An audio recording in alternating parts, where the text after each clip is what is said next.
So filming. All right, hey, how's everybody doing? So I'm changing the spark plugs on my 2013 Subaru Crosstreks. I had watched a YouTube video that kind of helped me out a little bit, and but I still had some more questions. As you can tell when you look down in here, I've already changed the first spark plug on the driver's side, the front one, and then there's the one on the back.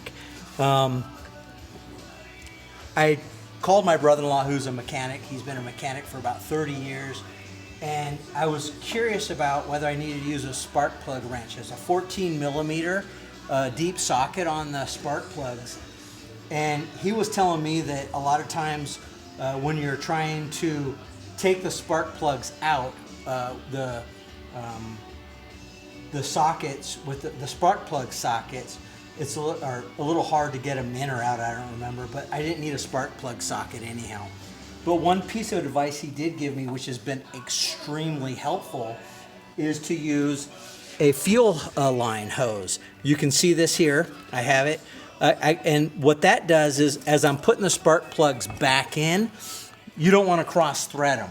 So you use the fuel hose, and what that'll do is allow you to hand tighten it without cross threading it. You can tell if it gets cross threaded. So as I was going ahead and I went to the second spark plug, I'm going to show you something. I used a configuration because you're working in a really tight space. So I ended up using a 14 millimeter deep socket, 1/4 inch drive with a flexible 3/8, and then I went to a 3/8 to a 1/4 inch adapter.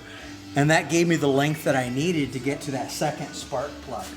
So as you're getting in here on the spark plugs, you'll notice that they're set back kind of far, and you may get a socket in, but you're not going to get your ratchet on. So you're going to play with it a little bit. On the second one, the farther back one, I ended up having to go with, you may find something different works, but I used a 1/4 inch 14 millimeter, 1/4 inch drive, 14 millimeter with a 3/8 to 1/4 inch adapter or reducer with a flexible 3/8 drive. On the front one, I was able to utilize a standard, I don't know, that's like 2.5 inch, maybe 3 inch drive with a regular 3/8 socket. So I'm going to go ahead and, I haven't gotten to the other side yet, but we're going to stop for a minute and then move on to the other side.